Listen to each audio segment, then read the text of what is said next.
What's up, my people? How na day waiting they happen waiting this up? Welcome back to our channel.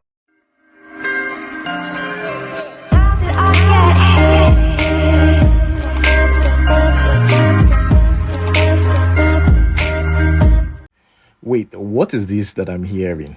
Well, I'm not that surprised. Let me just be honest. I know today's surprise. So May Edochie, the first wife of actor Yul Edochie, has reportedly initiated divorce proceedings against Yul Edochie. Now, May and her lawyer, according to report, visited a court on July 10th. And that July 10th, guess what, is today, to file a petition for the dissolution of their 18-year marriage. They said that Yul has allegedly refused to accept the legal document that no, I don't want a divorce. What are you thinking? You know, the couple has been in conflict over Yul's decision to marry this Judy, this actress, Judy, as his second wife and have a child with her. May, you all know that, has openly expressed her disapproval of Yul's union with Judy. So this lady is in background doing all these things while a lot of people on social media are putting out their mixed reactions on social media, doing videos and releasing statements and comments on social media. This lady was busy discussing this with a lawyer and Yul Edochie, that she wants a divorce. And Yul Edochie keeps on refusing to accept the legal document. And remember, this lady stated that she does not accept polygamy as it goes against her faith and family values. And it's too late now, because seriously, Judy already had a child with Yul Edochie, so it's too late. So if she's taking a step because of that, I don't think anything can stop this lady. First of all, you know, Yul has faced criticism on social media for appearing to move on quickly after the sudden death of his son in March, as he has shared videos of himself and Judy enjoying their time together, and some people even supported him, some of his fans. You know, they said that this could be his way of trying to heal, that people heal in different ways. We have this other set of people who said that, you know, this guy is broken already, the death of his son made it worse, and Judy is already taking advantage of that by using him to make money on Facebook. Now, others, I believe he has not properly mourned his son's passing before engaging in public displays of happiness with Judy. I'm also of that opinion that, I mean, he should have mourned silently and not do all those things he's doing with Judy, the whole drama on social media. That's too early for that. But yeah, there you have it. Should you say the first wife is filing for divorce? Okay, guys, let me introduce you guys to this artist, King Blaze. You know, Afrobeat is changing and we're beginning to have like different versions of it. You know, King Blaze just dropped a song titled Red Flag. It's his second single from his album Unapologetic. I'm gonna leave the link in the comment section below so that you guys can check it out. Of course, I'm gonna play like few seconds of, you know, the song. The video is already out there, the official video. I'm gonna play a few seconds of it, and you can watch the full video by using the link in the comment section below. His name is King Blaze and the title is Red Flag. Enjoy.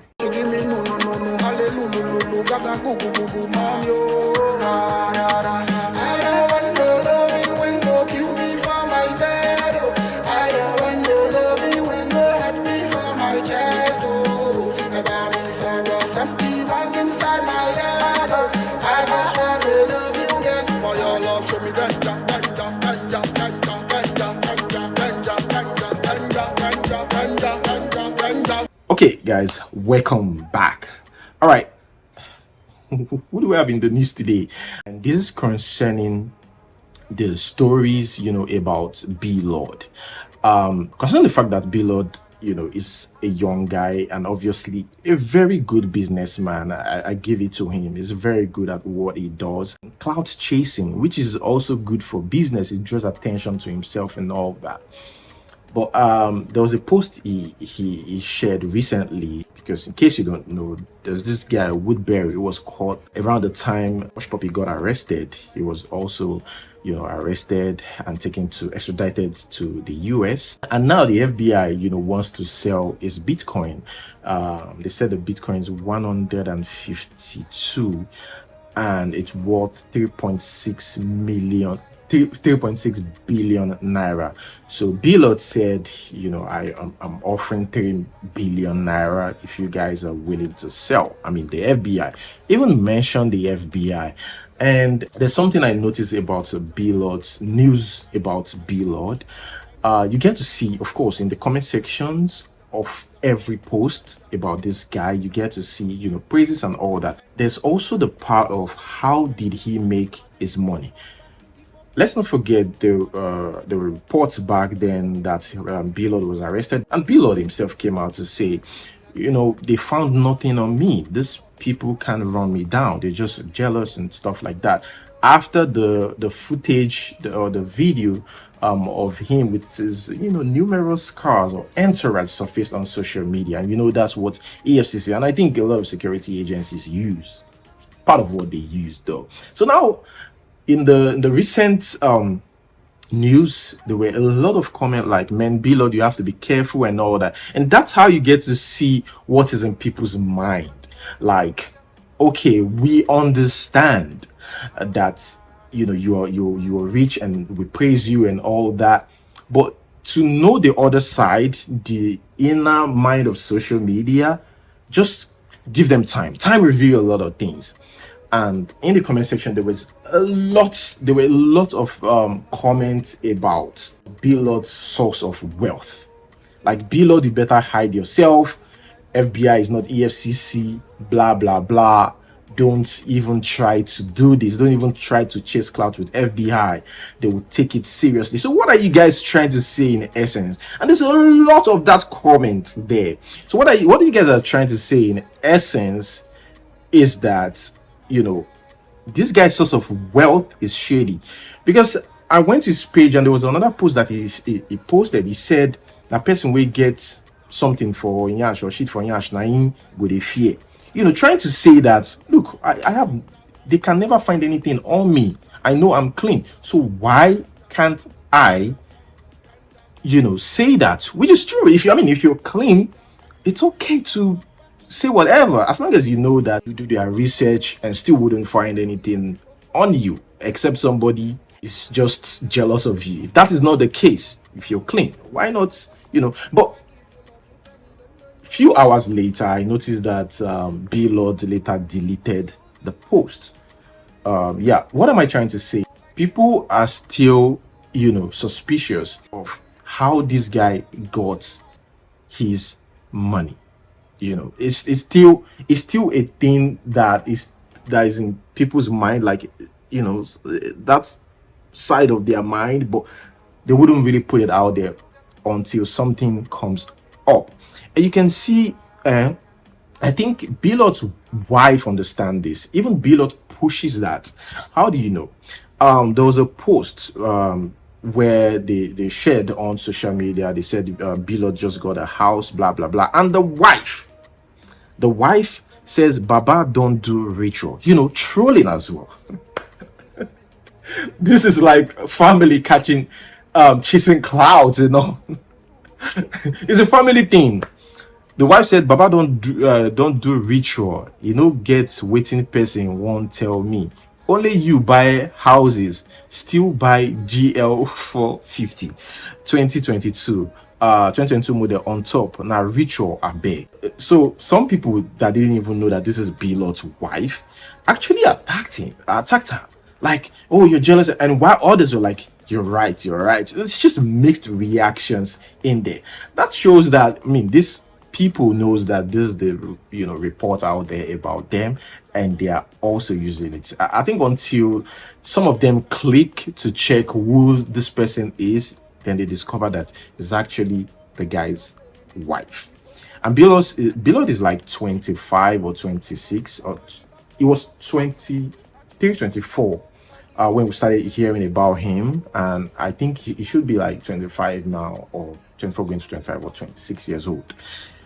So, what do you have to say about this? Let us move straight to the next one. Speaking about hearing people's minds. So, Governor Ademola Adeleke, that's the governor of Osun State, Davido's uncle, was of course sworn in 7 months ago. Yeah, governor of Osun State. And now it's time to nominate commissioners. And there were reports that this governor has sent his family members' name to be approved as commissioners. His daughter and his uncle. This some people describe as corruption. Like, why? Is that why you get into government, to put yourself and your family in there so that you can enjoy the state's wealth? And I mean, pretend like you're doing it for the people. In fact, there were even some comment that says, I knew this man is there to chop the money, even though some people said he's from a rich home, he's corrupt and stuff. And later, I think I did my research. The lady Adeleke is not the daughter. It's actually the wife of the Isiaka Adeleke, right? The wife of their uncle, Isiaka Adeleke. And the other man, his name is Adeleke, but I don't think he's directly related to the Davido's uncle, Davido's family like that. He's a professor actually. They said he's from Oshogbo, right? And he was born in Elisha. That's the only thing I heard about, I read about that particular man, Moruf Adeleke. So they released a statement debunking all that is not his daughter and that. But let's be real. If you were the one, if you were the governor, and somebody in your family is competent, I mean, it's understandable if you send their name over to be nominated. It's not like you will put all your family in it, right? But if there's somebody that's competent, I think it could do the job. And there are so many of them, and it's just 2. But yeah, it's just funny to see some of these things, because I mean, we are hypocrites. A lot of people, myself included. I'm not saying that I'm perfect. So that's why I'm saying that if I was given the position, I might consider, like, this guy, you qualify, even though you're from my family. Yeah, except the person is not qualified. If the person is not qualified and you put that person there and they jeopardize the whole thing, that means you're playing with people's life, though. But if they're qualified, why not let them do it? Moving on to the next one. I want to take the pressure down a little bit. Let's talk about entertainment here. We've got Casey, and Casey talked about his kids' reaction. I mean, I think it's every father's dream to see their kids being excited about them or their works, especially even after their death.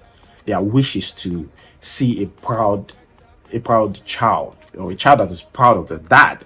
So I think that is what Casey got here. So Casey, during his interview, talked about his kid's favorite artist, which is Wizkid. You understand? In fact, they attend the same school as Wizkid's son. So Casey here was like, he said it pains him when the kids come and say, we love Wizkid's, Wizkid's son is in our school and all that. So he said the happiest day of his life, or one of the happiest days, well, that's how he puts it, kind of describe it, was when the kids called him over the phone that they are playing your song in our school. That's Oja Piano. What I'm doing right now with my music was also intentional. My kids go to school right now. They're talking about other artists. So who do they talk about the most? They talk about Wizkid. Wizkid's son is in their school. Each time they come back, I'm pained, kind of like, I need to make these kids know that. They're all bad gone. No be old school now. So I needed to and I did it. And let me shock you. I felt how I've never felt in a very long time yesterday. My daughter went to school. They're on midterm break. So they went to rehearsals because the senior students are graduating. Yeah. They were rehearsing. They picked songs before they went on midterm break. So the year 12 students came and they were telling their teachers they want to change their song to Oja Piano.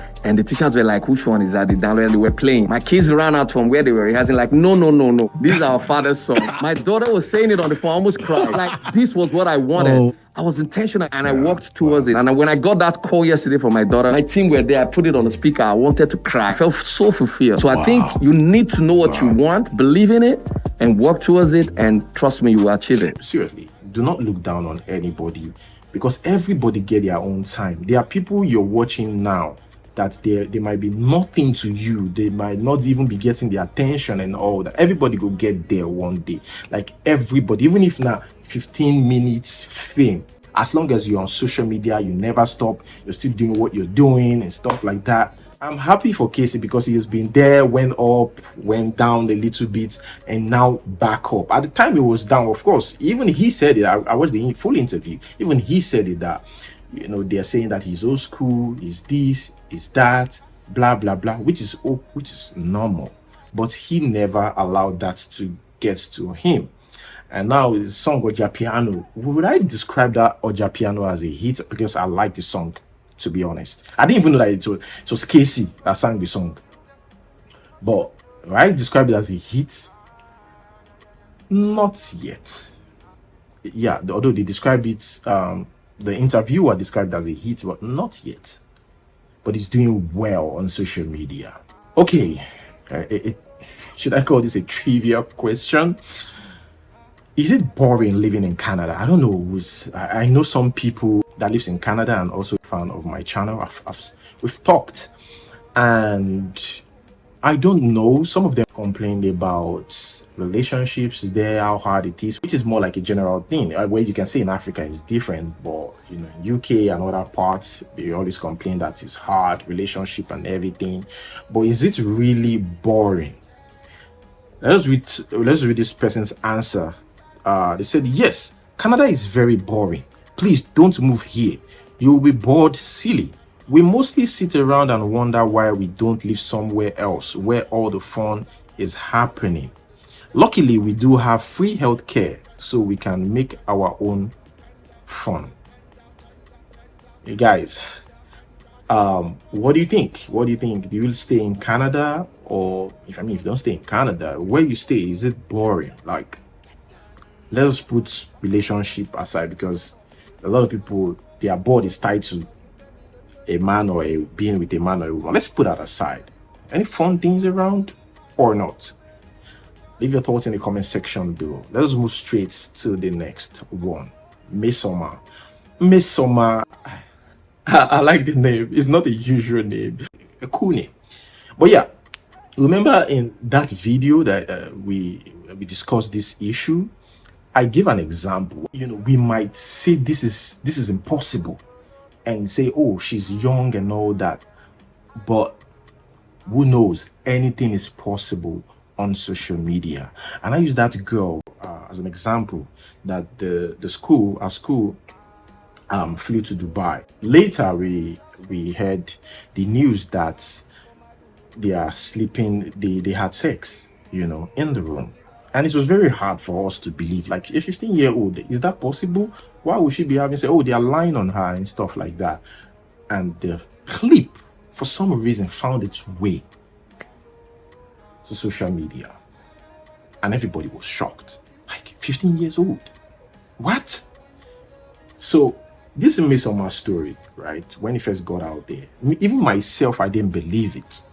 I didn't believe that Misoma, a 19 or 17 years old, I mean, based on the fact that this girl is brilliant herself, she speaks well and everything, I was like, I'm convinced that she didn't do it. I believe her. Later, got the reports from a committee set up to investigate the matter, I think in Anambra State. They said that, although they didn't quote her, we didn't see a clip about her saying it, but they said that Misoma confessed. And now I think even Governor Soludo said that they want to hand the girl over to the state guidance counselor and professor of clinical psychology. You know, saying, I mean, I even saw some comments, some people saying that, yeah, she should be punished. Actually, she should be punished. And there are other comments that says, what if it's because of the threats? Maybe Misoma just gave in. You know, maybe she just gave in to the pressure, coming from the DSS and all that. Even the father spoke. The father said Miss Summer lied to me. Now, if it's true that, Miss Summer actually lied, I think she's a good liar. Honestly, I think she's a brilliant liar, knows how to cover things. And I think that's why they decide to do this. What do you guys think? Do you believe that, Miss Summer actually did what, the committee said that she confessed to? Because, yeah, said she confessed to that. The dad even spoke, but Miss Summer never released a video after that. Yeah, it's a problem if it's true, though. But she's brilliant. She's good. So they said that she went to a cyber cafe to do it. That's how she was able to. Anything is possible still. Now, about the guy that offered to sponsor her school in USA, UK, or UK stuff, the guy still said, "Look, I'm not going to withdraw my scholarship." Innocent said they were going to give her 3 million naira. Innocent withdrew it. They said, "No, we can't continue now that we've heard from the committee. We withdraw our scholarship." But this man said, "No, I'm not going to withdraw my scholarship. She's brilliant. We've seen her result, which is true. She can prove it. She's brilliant. I'm not going to withdraw it. I'm still going to sponsor her." Now, there's a question, even myself, that I want to ask this guy. How are you going to do it? Because, sometimes these people do their research, especially US. US and UK too. They might do their research and be like, okay, this girl, like, let's check it out. And it's out there on social media, and they will see there that she forged her results. So, background checks and everything. What do you think? Do you think that it's possible? Who are the professionals who have ideas about these things? I feel like it's very hard for him to process that. Like, this is not Nigeria, right? If you've got the money, you could do basically everything in Nigeria, right?